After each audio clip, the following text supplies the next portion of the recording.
the environment doesn't know any boundaries. You know, dust and pollution from China settles in the US. You know, nuclear radiation from Chernobyl went over Iceland.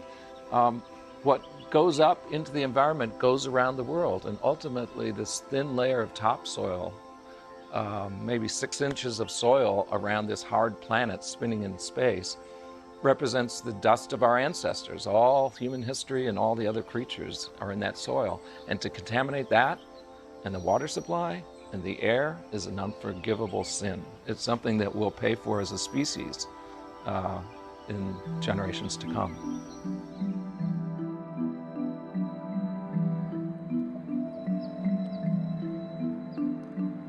First, the news this morning. The Senate Agriculture Committee is considering a bill that would ban the export of dangerous pesticides. Farm workers from abroad told lawmakers yesterday of devastating health problems from exposure to chemicals made by American companies. Wyatt Andrews has that story. Costa Rican farmer Mario Zumbato used to grow bananas for export to America until he believes the pesticides he sprayed on the plants made him and 800 other workers sterile. He told a Senate committee there were times when he virtually bathed in a chemical that U.S. companies and officials knew could render men impotent. The issue in Congress would seem to be simple. If a chemical is banned or unlicensed as too dangerous to use in America, should it be morally wrong to export it somewhere else? Aside from morality, many experts believe Americans are eating these pesticides in produce grown overseas, the so-called circle of poison. Okay, so we can just start with an introduction of just your name. And, Okay, David Weir, all right, and journalist. what inspired you to write The Circle of Poison? Well, you know, the Circle of Poison really started for me years before when I was in the Peace Corps in Afghanistan. And my wife and I were in this little remote northern town called Talokan. There's absolutely nothing to do there. And we were bored, and one day we'd picked up some food from the American Embassy when we were in Kabul. And she was reading the ingredients on the Kool-Aid packet that she'd gotten, which shows there wasn't a lot to read in Talokan. And she said, "Holy cow, there's cyclamates in this." I said, "Wait, they're banned by the US government. How could a banned substance end up in a poor country like Afghanistan?" And so that started the investigation, where I started to realize that systematically, anything that was banned or heavily regulated or restricted or unregistered in the US was being allowed by the US government and in fact encouraged to be sent overseas, almost as compensation for the companies for losing the US market.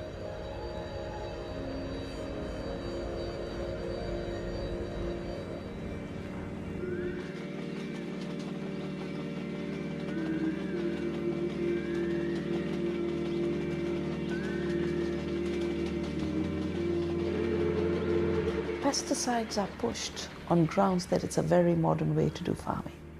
I remember years ago reading a book that India is underdeveloped because it doesn't use pesticides. Now, we've made poisons the measure of progress. And Kerala did not need this. It's called God's own country. It is so beautiful. It has some of the best health indicators in the world. 100% literacy. And you go and spray poison on them.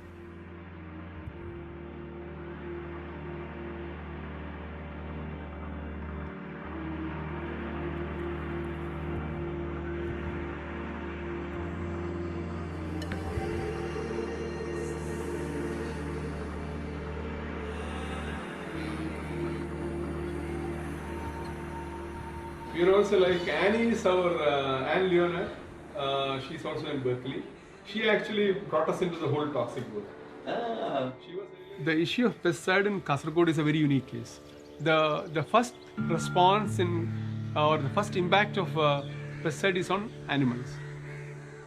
We have the bees disappearing, we have the dogs dying, the chickens dying, snakes dying in the plantation area. And initially the people were really happy because the snakes are dying, the jackals are dying. So no jackal will come and catch your chicken, so you're happy. You can walk in the plantation freely because all the snakes are gone. But in a year's time, they found that their chicken is also disappearing. In 2 years' time, they found that they can no longer keep dogs because the dogs are dying. And suddenly you have the impacts visible on human beings. And when the impacts became visible on human beings, like the what we call brain edema and the swollen heads, the people born without limbs, in certain cases people born with the urethra and the entire things outside the body. You name the human disorder which can happen to a body, you see in Kasaragod. When we actually went there and then started to understand the issue of the pesticide, endosulfan, the local community, generally they were not at all aware of the impact which a pesticide can cause. We realized that there is no other source of pollution in that area because it's a pristine village. So we were also not very sure whether it is caused by the pesticide. So but then slowly when we started collecting the information on pesticide only, we realized that these things can happen through pesticide. Probably the earlier signs and symptoms was in very early 90s, like 91, 92, 93, that kind of period. By 2000, 2001, it was every day there was some child born with something. So, but in Kasaragod, we see a lot of new ones born with genotoxic effects. The child is not exposed, but their parents are exposed, and the children are born with deformities. That is happening today. Deep in the cashew plantations of India, Dr. Nushad and his mobile medical team visit survivors of one of the worst pesticide disasters in the world.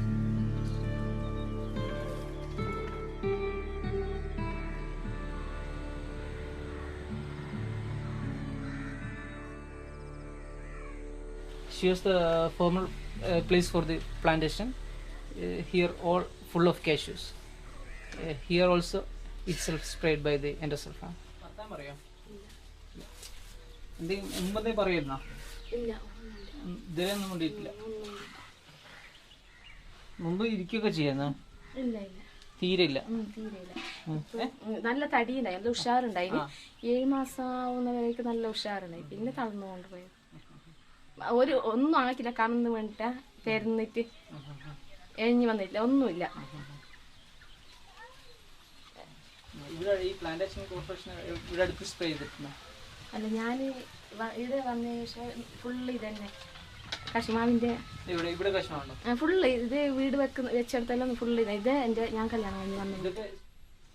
After birth, the parents noticed that she's not having all the development milestones like turning over, doing some activities. All are delayed. So they consult doctor and diagnosed us. She's having cerebral palsy. എന്താ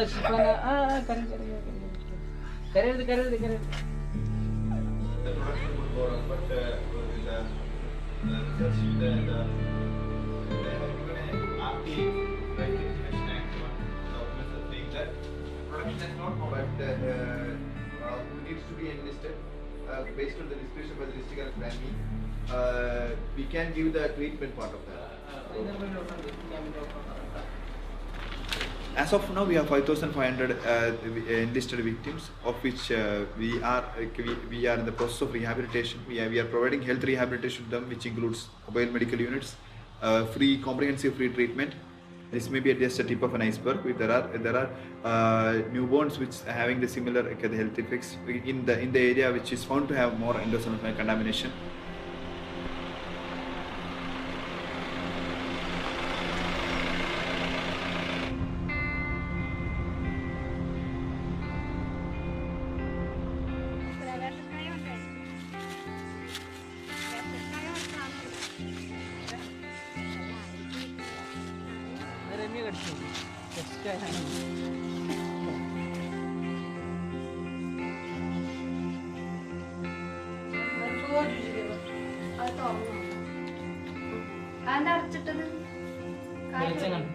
അരിവാളൊക്കെ കൊണ്ടുവച്ചിട്ടുണ്ടല്ലോ, വരുന്നവർ വെട്ടാൻ വേണ്ടിട്ടാണ്.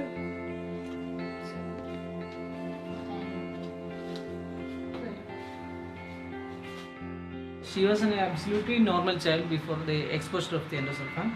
How old was she? Now she is 38. How old was she when it happened? When she collapsed? എത്ര വയസ്സുള്ളപ്പോഴായിരുന്നു സംഭവം? She was at 6 years. She was studying second standard when she was running behind. Actually, it shows that she was running. She was running behind the helicopter. And if she is having this much deformity, this much problems in her childhood, she was not able to run. Actually, it shows that she was normal. That time she was absolutely normal.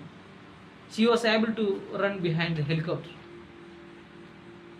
Then after spraying, she just collapsed and became like this.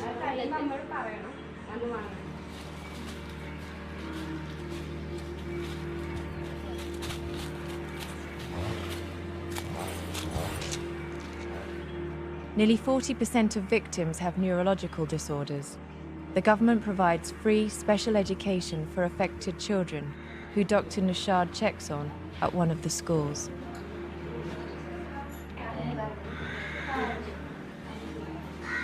Actually, we have 11 panchayats, affected panchayats, and schools. Seven schools running for these panchayats.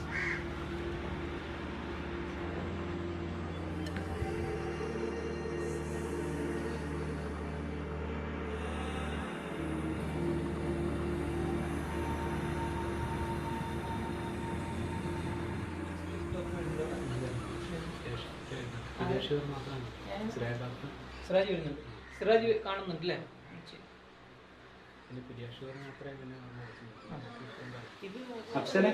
ഇവരോട് ഇരിക്കാൻ പറയാം. കൈ കൊടുക്കലേ ഒരു പ്രശ്നമുണ്ട്. He's saying to sit.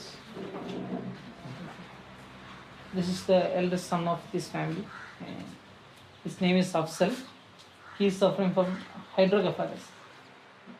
This is also the continuation of this hydrocephalus through the central canal of spinal cord. Afzal, kanna kayirundda.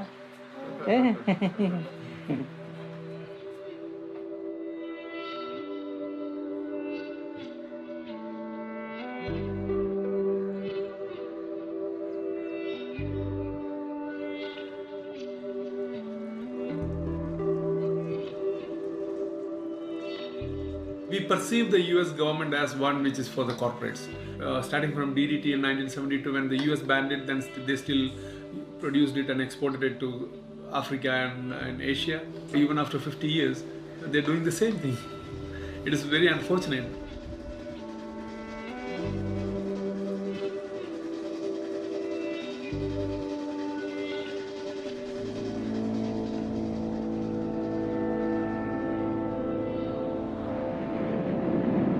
Gas is dropped from planes either as a spray or in gas bombs. But should enemy raiders use gas against your community, there is no reason for fear or panic. Before World War II, there wasn't widespread use of pesticides. There was reliance on some individual chemicals.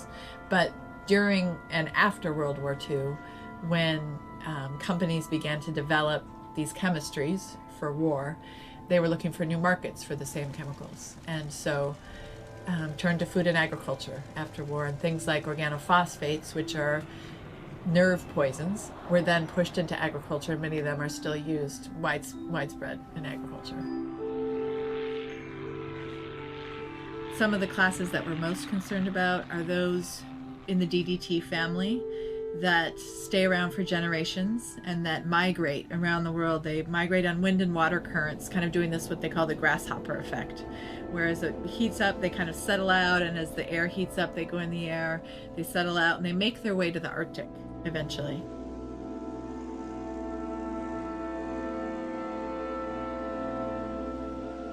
Without war, we wouldn't have pesticides. Maybe that's an irony, maybe not.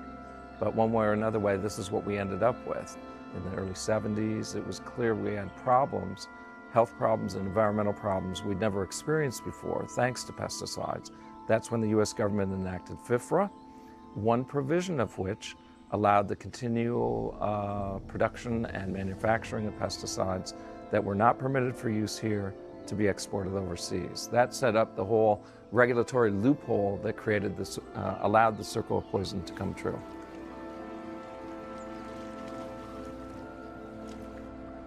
A lot of us think that, pesticides like endosulfan are banned, that we no longer produce them because we realize that it's too toxic for our health, it's too toxic for our environment, and so therefore we put an end to them.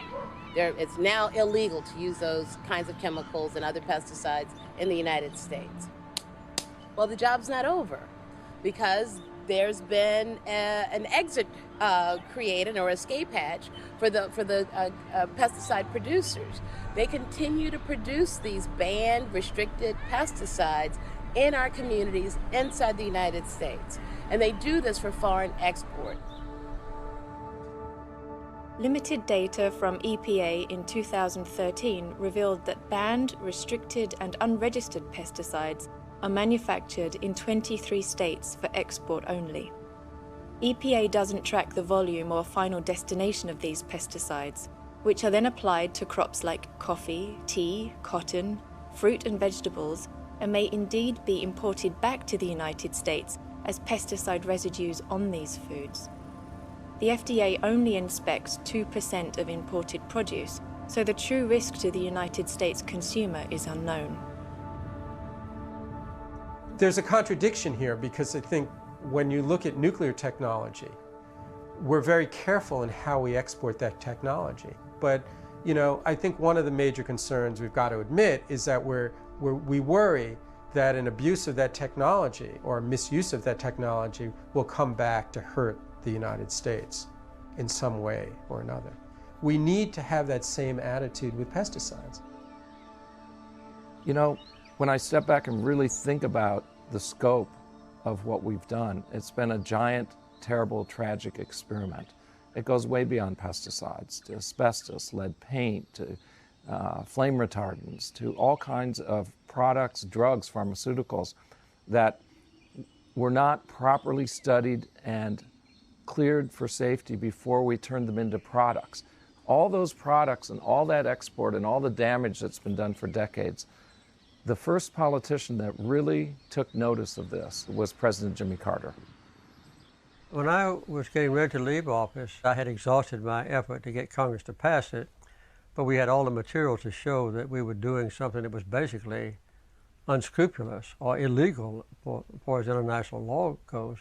But the manufacturers of these dangerous materials and items were so powerful that they obstructed what I did. So the only thing I could do was to issue an executive order as a last resort, and it precluded the distribution or sale of any material, basically, overseas that we couldn't safely present to consumers in America. I wanted the brand Made in America really to mean something.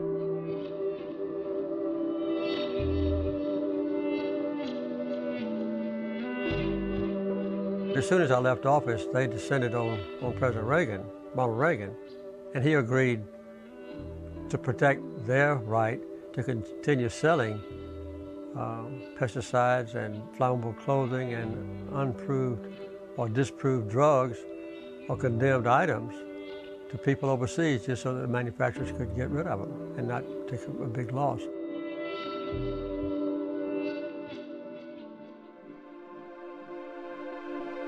More than 30 years after I left the White House, the issue is still unresolved. And I would say that at this point, the power and influence of unscrupulous companies and their lobbyists is even more powerful than it was when I was in the White House.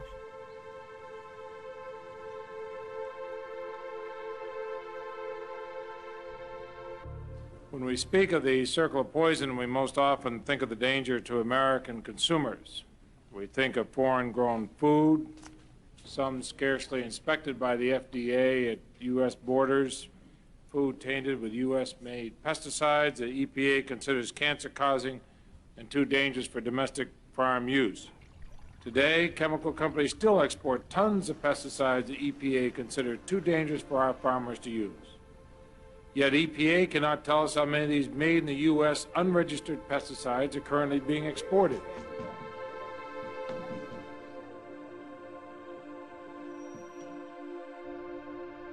Senator Leahy was the first elected official after President Carter who tried to stop the circle of poison by introducing 3 bills in the 1990s. Well, when I first introduced it, we had a lot of pushback by lobbyists in the Senate. We had enough people in the Senate who realized that it was important to stop the circle of poison, and we passed it.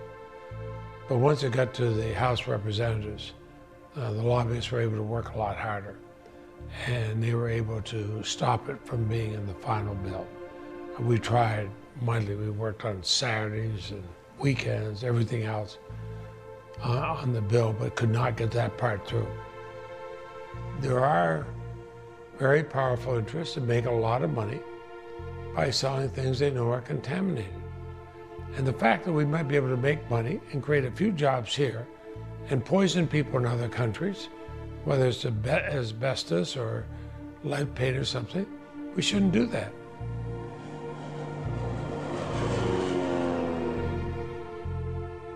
Mr. Vroom, are you... Yes, Senator.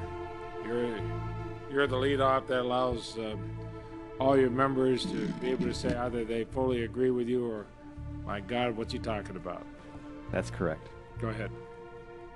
Thank you, Mr. Chairman and Senator Lugar. I would like to welcome the other 6 senior executives of NACA member companies that joined me on this panel today.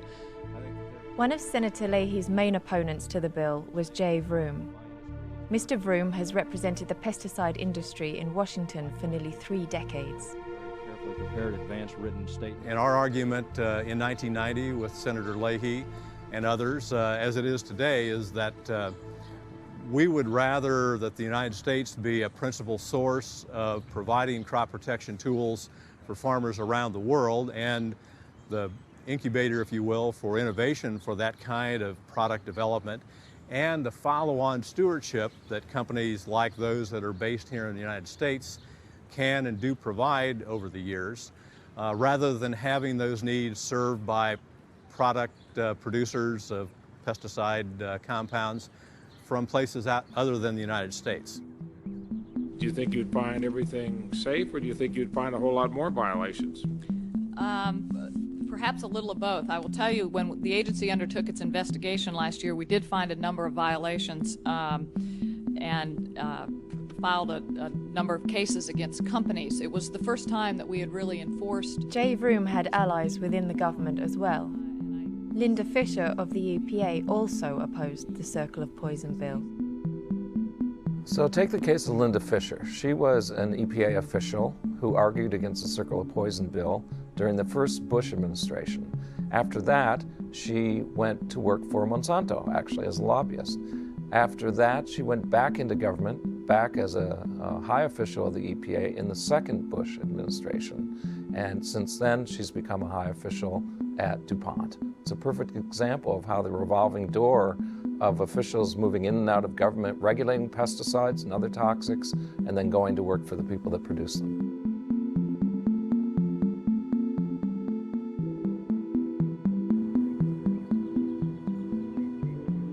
In 2012, the top 6 pesticide companies hired 116 lobbyists.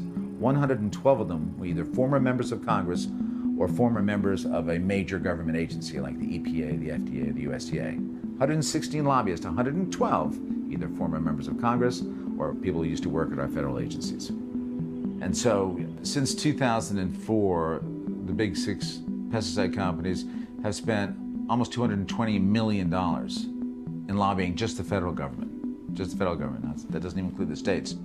And what makes that so much more effective, of course, is that they're using former members of Congress, former chairs of the ag committees, former major players at the EPA, the USDA, as their lobbyists. And what makes it ironic is that many of these people, before they became congressmen, or before they came to the government, actually worked for these very same companies. So the big 6 are the 6 agrochemical companies that control upwards of 75% of the global pesticide trade. And the big six by name are Monsanto, Dow, Bayer, Syngenta, DuPont, and BASF. And those 6 global corporations really control the terms of food and farming.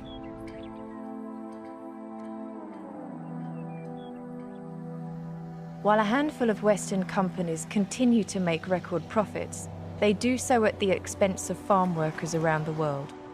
According to a recent report, developing countries tend to use more pounds per acre and more toxic chemicals than the United States and Europe, yet they have few resources to protect their communities from pesticide exposure.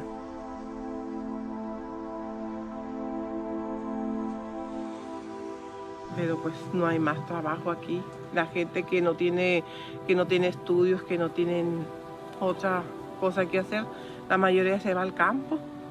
Y así seguido se muere, la gente está acabando, la gente y ellos enriqueciéndose a costillas de la gente pobre, porque la gente más pobre es la que va y trabaja allá.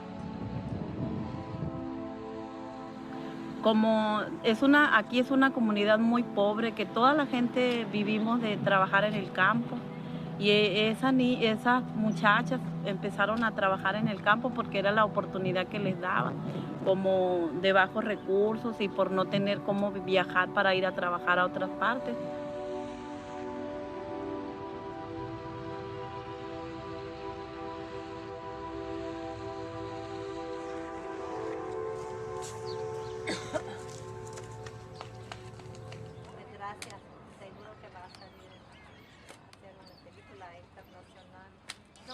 Se llama Juan Antonio Rodríguez Coronado.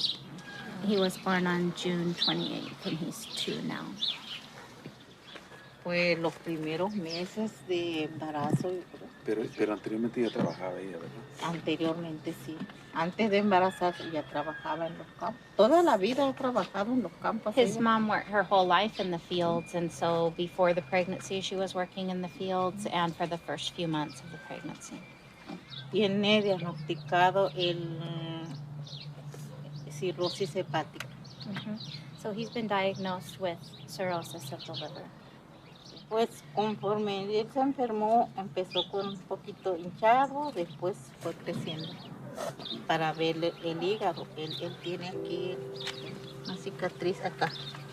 So he started out when he was born a little bit swollen, but it's gotten much worse. And you can see they did a operation and they took a look at his liver, and in June they said that he just has about 3 years to live and that there's nothing they can do now.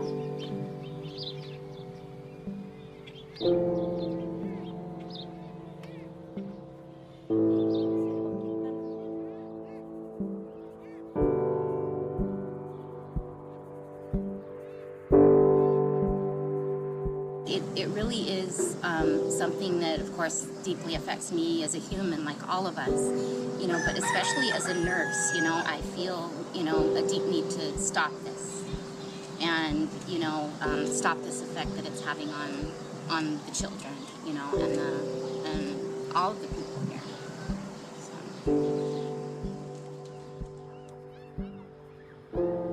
Y así hay infinidad de casos. En Potan se han visto muchos casos, señoras que están embarazadas, que van al campo, trabajan, los niños les salen malos, y es que en el campo los ponen a trabajar, la gente anda trabajando, recogiendo la fruta, la verdura, lo que sea, y los que andan fumigando andan con las cosas así, sin protección, sin nada, y la gente ahí trabajando. Los lonches están ahí en el suelo, también les pasa todo. Todo respiran, todo reciben en la piel y en todas partes. ¿Y qué va a hacer la gente? Tienen que trabajar para poder comer. Probably the most dramatic way to understand the difference between domestic regulation and the lack of regulation once you cross the border as it affects pesticide use in people is just south of the border in Mexico.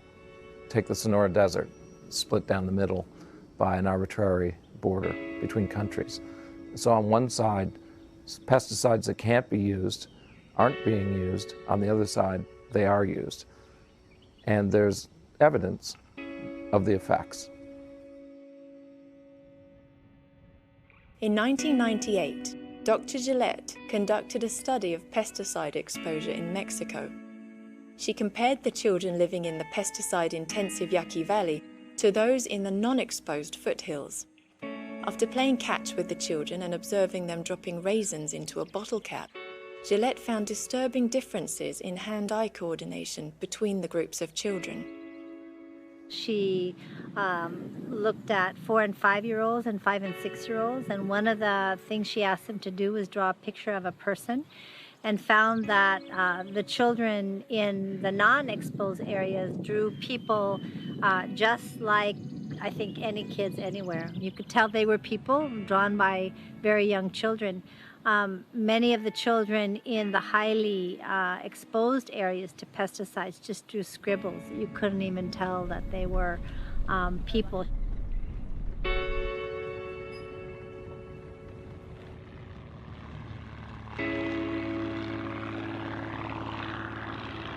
El tiempo de cuando es la cosecha, o más bien cuando es el siembra y producción, el agua circula constantemente por los canales.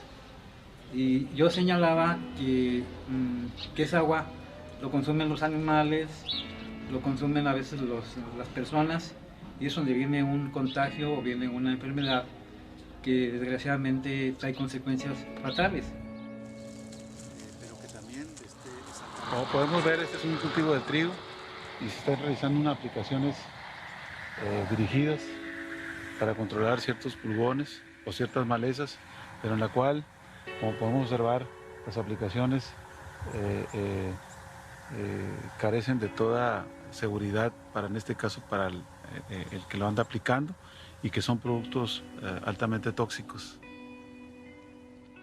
No hay la seguridad, no hay el complemento de atención en cuanto a que el trabajador debe estar prevenido o debe estar protegido. No lo hay. Hemos visto que no ha habido, desde hace mucho tiempo, no ha habido precisamente este interés en proteger al ser humano, hablando ya de la existencia de la persona.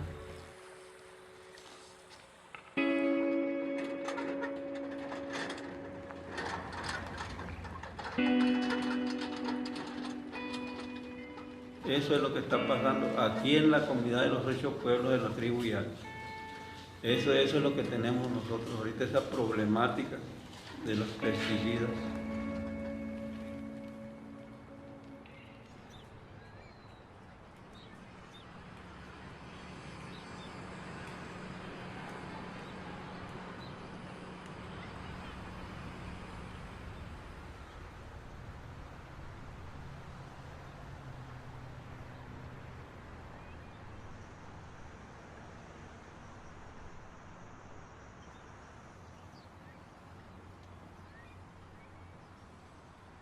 One of the best examples of a place where people are chronically exposed to chemical pollution is in Louisiana, between Baton Rouge and New Orleans along the Mississippi, where there's 150 industrial facilities all along that corridor.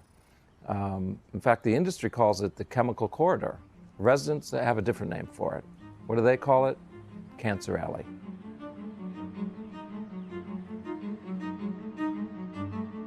In many communities, especially here in Louisiana, you can look out of your bedroom window and you're looking at a smokestack, and you smell the toxic fumes on a daily basis.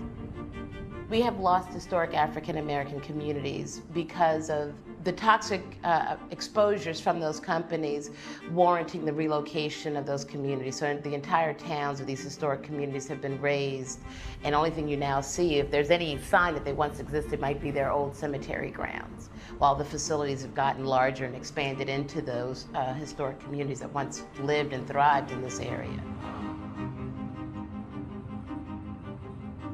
There's a culture in this state that really gives the industrial corporations running these facilities a blank check. They pay nothing in property taxes. They get to, through their campaign contributions, basically elect whoever's going to be in a legislative control of lawmaking in the state. They have a lobby that denies and takes away rights of citizens in the state for health care, for health monitoring in the event of a toxic exposure. So we're in a real sad situation in terms of the power that these industrial corporations have in Louisiana, and companies like Monsanto along with them. Monsanto is like all big agrochemical companies, highly profitable and highly influential in political circles. A few years ago, they completed a multi-$100-million expansion of the Roundup plant, for instance, in Cancer Alley. Please welcome our Governor, Bobby Jindal, and our First Lady, Supriya Jindal. Governor Jindal, whose wife is a former Monsanto employee, praised the expansion of the Roundup plant in 2010. Every year since then, this plant in Cancer Alley has had the most toxic releases in the entire state.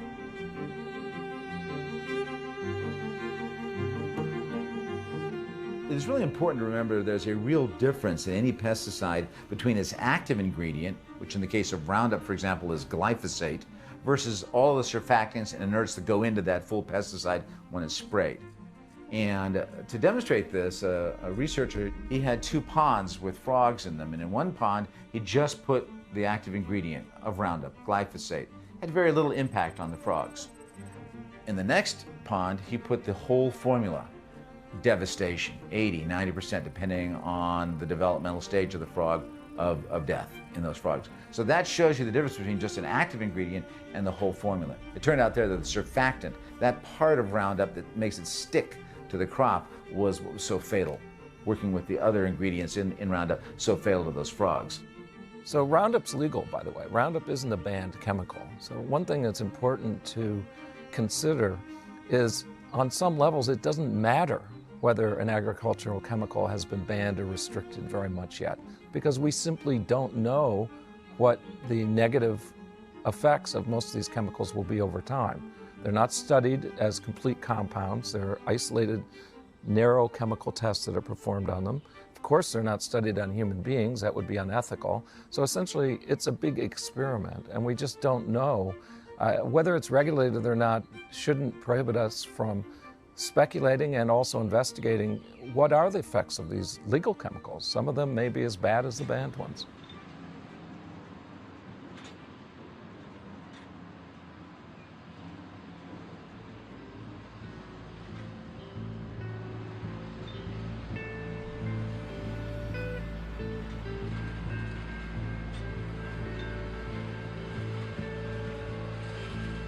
A standard argument against a health environment and other regulations in the country or for export is that it's harmful to business, which of course it is.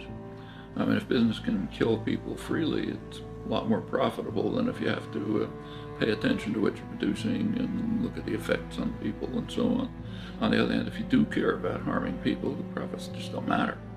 And in fact, it's kind of interesting in this country that major industries like lead, asbestos, tobacco, chemical, the industries have often succeeded for decades poisoning people quite consciously. You know, they knew perfectly well that children are going to die of lead poisoning, but you got to make profit. And they're right. It's a system which you're supposed to make profit. Like a CEO of a corporation is actually required by law to increase profit. So they're doing exactly what they have to do. And if the population suffers, well, you know, it's the cost of doing business, you know. Of course, by the time you get to export, it's a little more vicious, because here what's happening, of course, is the domestic population has become organized enough and active enough, so they're saying you can't kill us. So then the idea is, okay, we'll kill people who are more vulnerable. That's what the export is. But yes, it's good for business, undoubtedly.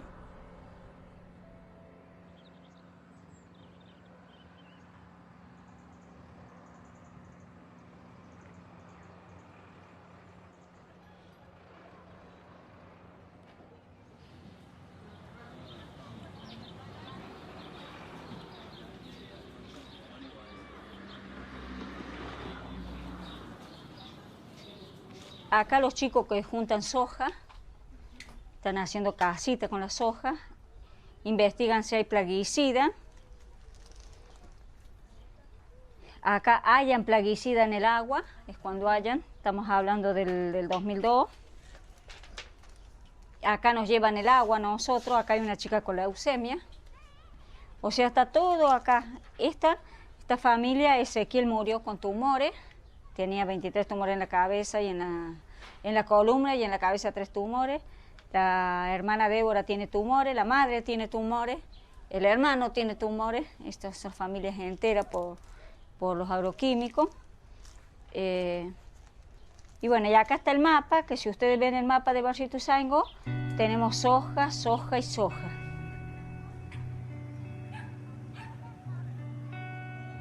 Justamente la gente acá se está enfermando en Latinoamérica y está padeciendo los daños que están produciendo los agroquímicos.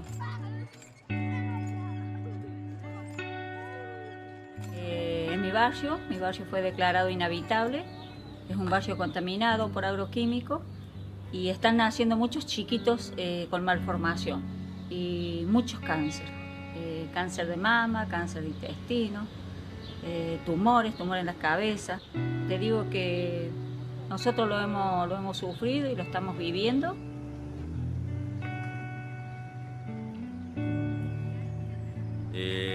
Durante muchos años, nosotros en Argentina en el año 96 se aprobaron la utilización de soja transgénica y eso fue generando de que año a año vaya aumentando la cantidad de agroquímicos que se usan en la Argentina.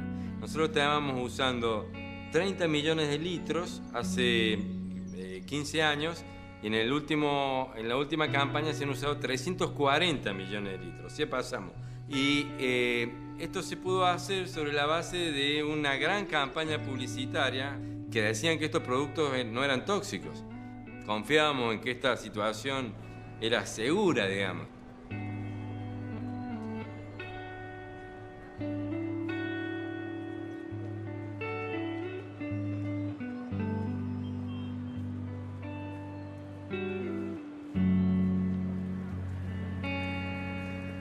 Bueno, yo decidí ir puerta por puerta porque, bueno, hacía poco tiempo que había fallecido mi hija por malformación y bueno, y no podía aceptar la muerte de mi hija, donde a la casa que iba golpeaba, le decía qué enfermedad tenía.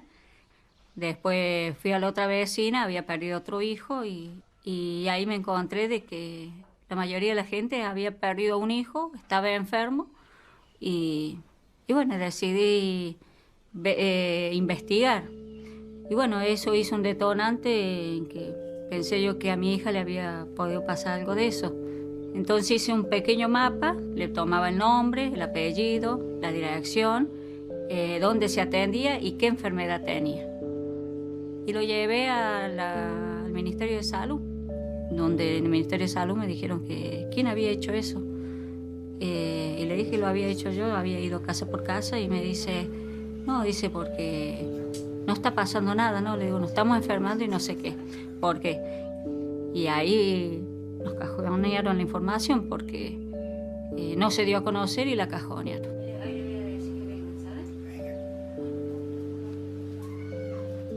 O sea que cuando fumigan, nos fumigaban a todos. Por eso es que la gente se enfermó. No están todos puestos, porque no entra la cantidad de enfermos, no entra en el mapa. Y bueno, y si vos ves, son todos, mientras más cerca del campo está, más casos de cáncer hay. Los más pegados al campo hay más casos de cáncer. Y si vos ves que se va alejando, hay menos casos. Residents of Ituzaingó reported cancer rates to Sofia that were 41 times the national average in Argentina. Yo la enfermedad de mi hija nunca la asocié con la soja, con el problema de la fumigación y todo eso. Bueno, yo me sentí mal, yo me sentí angustiada porque es muy difícil perder una hija. A mí me hizo mucho mal. Y me cuesta hablarme del tema.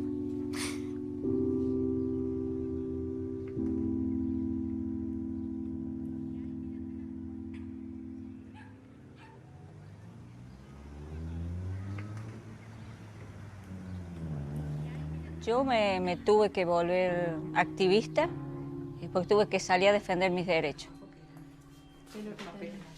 Y bueno, a ver...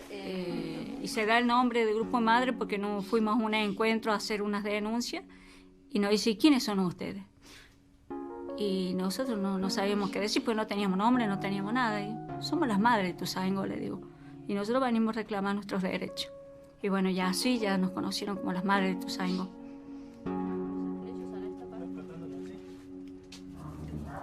Sí, amenazas por teléfono, que me decían que tenía 3 hijos, que me iban a quedar 2 hijos. Así que la Policía Federal me intervino el teléfono. Y otra, se me metió uno con el arma y me la puso en la cabeza y me dijo que me dejaré joder con la soja. Despite these threats, Sophia and the mothers continued their fight. They ultimately succeeded in getting a local ban on aerial pesticide spraying within 2,500 meters of homes. Y hace 10 años las maestras cuando sentían el avión invitaban a los niños a salir al patio de la escuela a ver al avión y saludar y recibían todos la nube de agroquímicos. Hoy las maestras cuando sienten el avión cierran toda la ventana, meten a los chicos abajo de la mesa, le dicen a todo el mundo que no respiren porque ya saben de qué son los productos tóxicos, pero lo saben porque Sofía, porque las madres, porque después los médicos han hecho una campaña muy grande para demostrarlo, ¿no?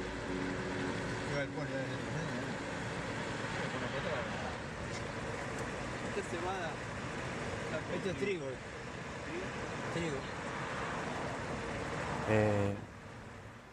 En el caso de las madres de Ituzaingó, eso es un logro a nivel social, que esa gente se haya despertado y haya podido defenderse.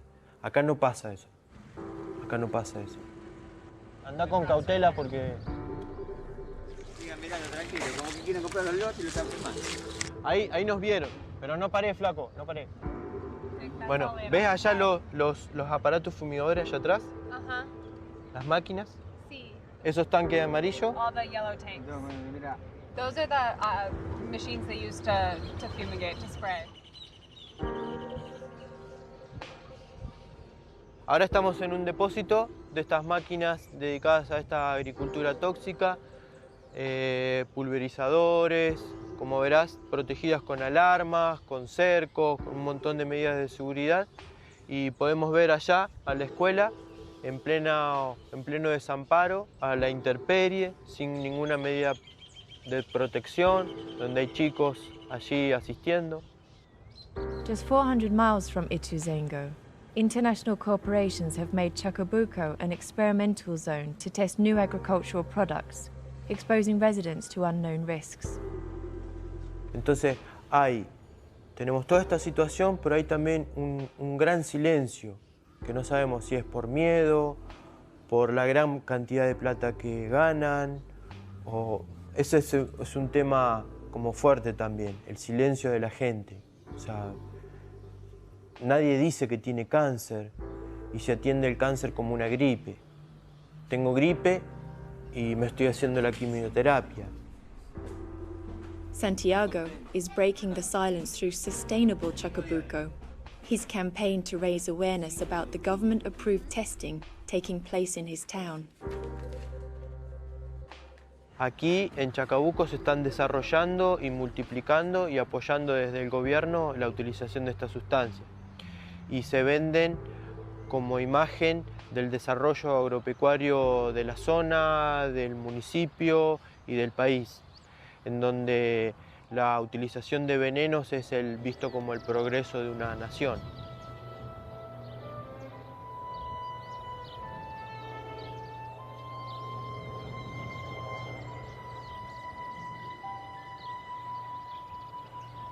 It's an interesting conversation because you can grant pesticides everything good they do, and you still have a problem. And that problem is they boost food production from sometimes subsistence levels to spectacular improvements, which is fabulous because it increases the food supply in a hungry world. The problem is it's a blunt instrument trying to fight a nuanced problem, which is the the ecology of agriculture. You need all the different crops and the animals and the species that live together where we grow our foods get affected by this blunt instrument. So it's not that pesticides aren't effective, they're extremely effective. They've been called miracle drugs. They increase our food supply beyond anything else that we've ever had. Fertilizers are helpful also, of course. But the problem is, that's only a short-term success. Inevitably, you have the problem of insect resistance that kicks in, that undermines all of that success, and you have all the environmental and health contamination effects downstream. When you spray a pesticide, you kill the beneficial insects, and the pest that you're trying to control now emerges resistant. So you have to use far more pesticides because there's nothing to control this new pest. 1,200 times more pests have grown in the world with the use of pesticides. And the pesticide treadmill is this, that you destroy nature's ability to control pests through ecological balance. You then create an inflation in the numbers of pests. You constantly use more pesticide, thinking you're going to control it. What started as 1 spray becomes 60 sprays, becomes 100 sprays. But meantime, your pests overtake your field and new pests emerge. When it comes to global hunger, the weight of the scientific evidence does not stand behind a regime of pesticides, fertilizers, and hybrid seeds, which is the package that is promoted to solve global hunger by these companies. That's kind of the moral face they put on selling pesticides. In fact, in some of the places around the world that are facing hunger very acutely, their recent studies have shown that organic agriculture results in increased yields when you compare it to a pesticide-reliant system.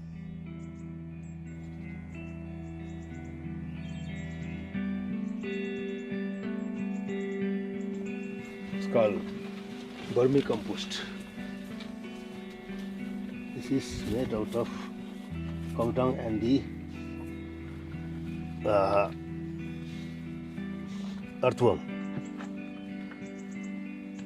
So here, so they are our best friend. This earthworm. This is called vermicompost.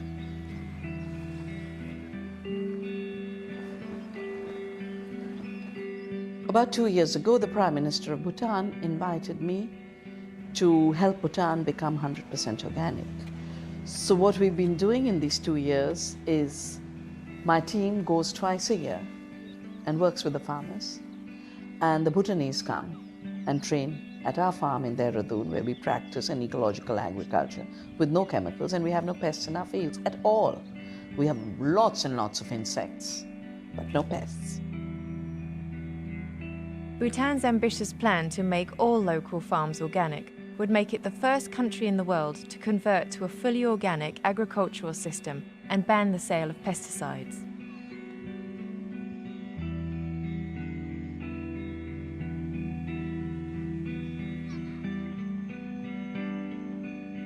Sustainable agriculture has been always very important to Bhutan because our country has very little land under cultivation, and of the whole country we have only about 8% of the land which is actually arable, and of that, because of our limited human resources, we are only cultivating about 2.9% of the land. And to keep that percentage, very low percentage of land cultivable for a long time, it has always been important for the people to make sure that there's enough organic matter so that the soil doesn't degenerate. The soil is always sustained, because for generations this is only the land that we have to farm on, and we just can't use it up in one generation and not leave productive land for the next generation. So it has always been a tradition that is taken care of.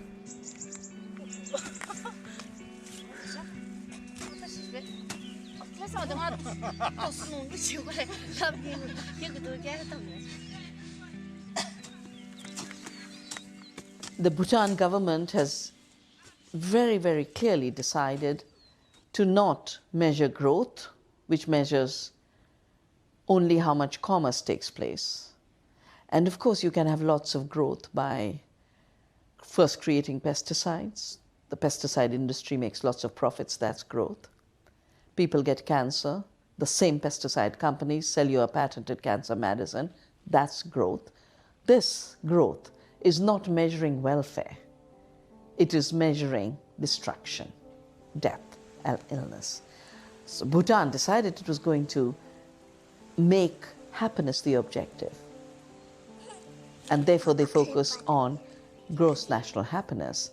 And the Prime Minister, when he wrote to me, he said, there's only one way I see growing gross national happiness. It's by growing organic. Bhutan is not alone. After seeing the devastating effects of pesticide use in their communities, small farmers around the world are turning to sustainable methods of agriculture.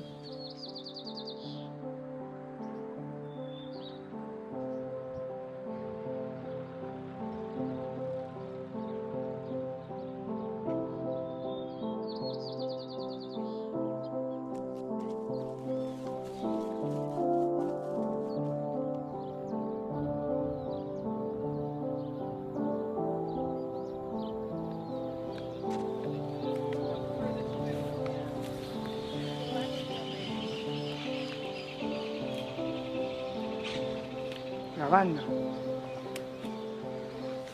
banda. Para la traductora. Ah, gracias. Esta quinta de verdura tiene 50 años de producción. Hace 50 años que se hace verdura en este lugar. Y la tierra está en buen estado. Nuestra organización, Familias Productoras de Cañuelas, nace hace más o menos unos 12, 13 años atrás, en plena crisis de la Argentina, donde todos nos quedábamos sin trabajo. Muchos de nosotros estuvimos muy mal, pero muy mal, psíquicamente mal, por no poder alimentar a nuestras propias familias, aún trabajando todo el día. En esa crisis tan profunda nace Familias Productoras de Cañuelas.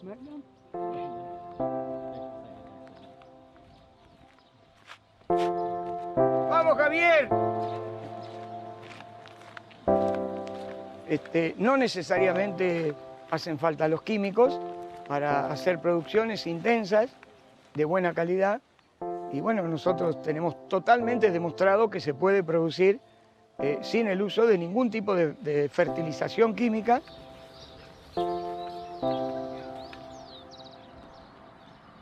En Brasil existen espacios que se llaman tierra preta, que tienen hasta 3 metros de altura de capa humífera. Y esas tierras no son naturales, fueron hechas por nuestros pueblos originarios durante miles y miles de años. Hubo miles de años de agricultura en esos lugares y en lugar de la tierra quedar devastada, hay 3 metros de capa de humus. Eso es proceder con la Pachamama, con nuestra tierra, pensando en la tierra, no solo en la producción y en el bolsillo, en el dinero. ¿Vamos caminando?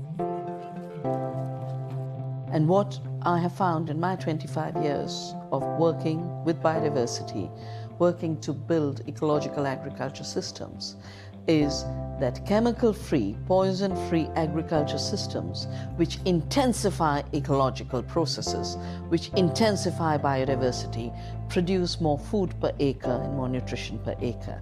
That's the way we must go, precisely because the population is increasing.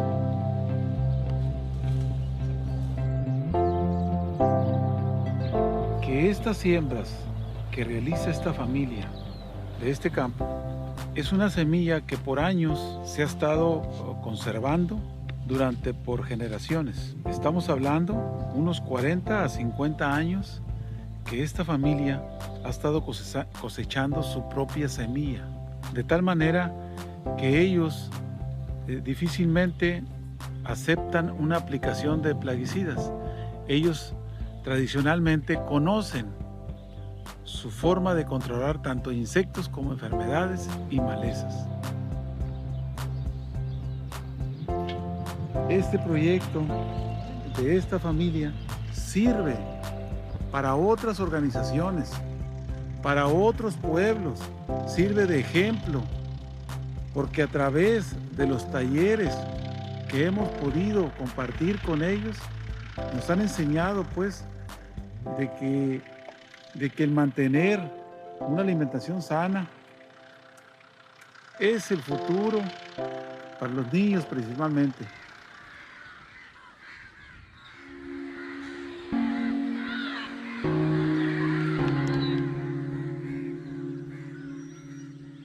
This is Oscar. He is our organic farmer. He does different types of vegetables and bananas, beans, amaranthus, cucumber. This is organic. This is two types organic. This is the field of Oscar.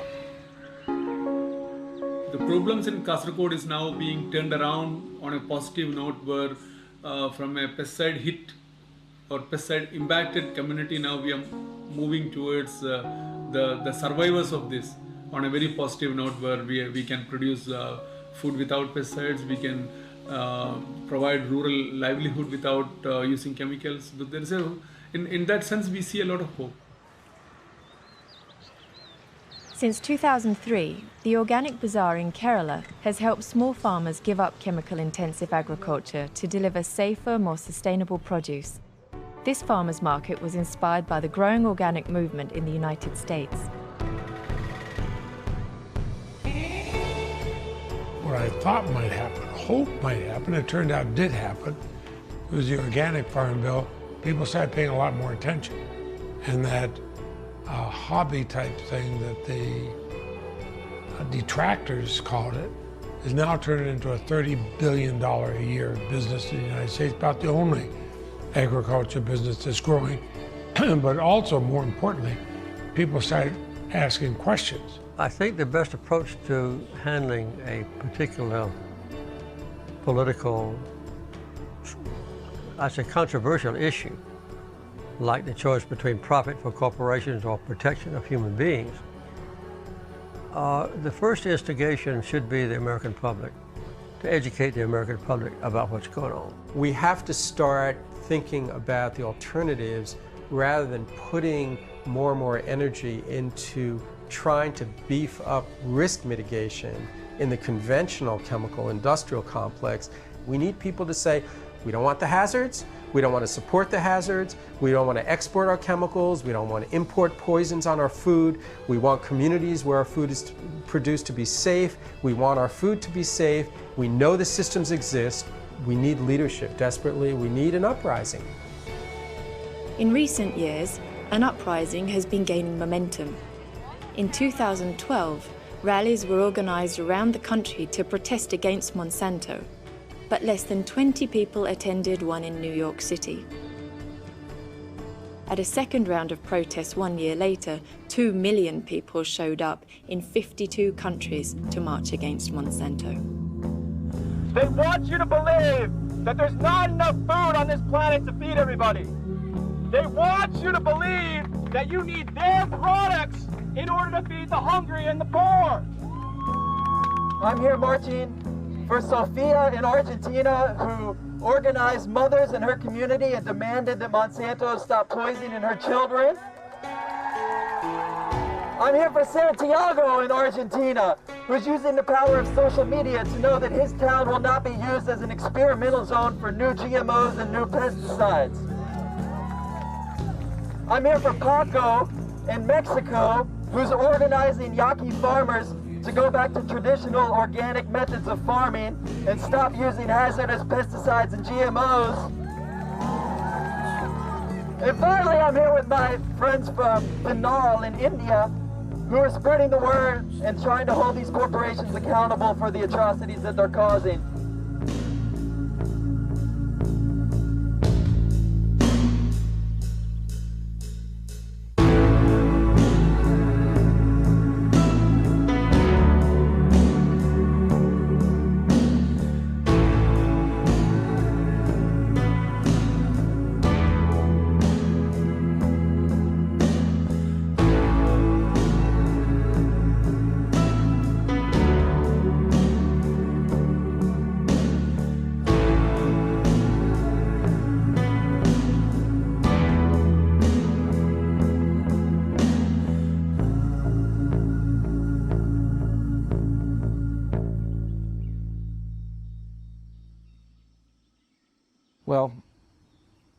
you know, I'm hopeful too. I think there's a lot of things going on in the world regarding this issue to give hope. And I hope over time that humanity will come together and solve this problem.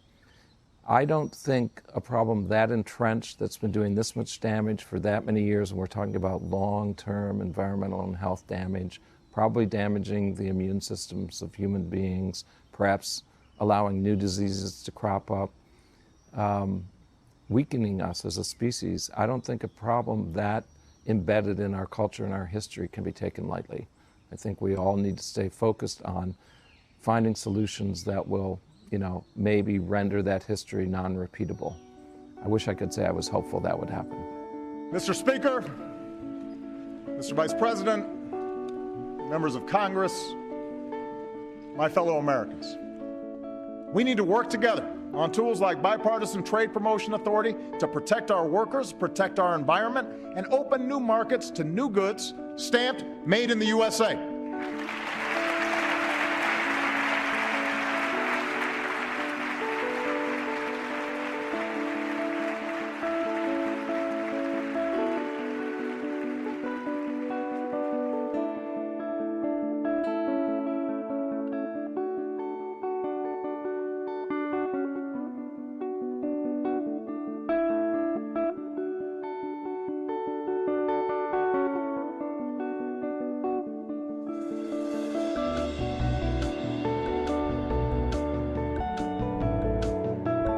My name is Evan Miscagni. I just returned from India, where I am working on a documentary film about the use of hazardous chemicals.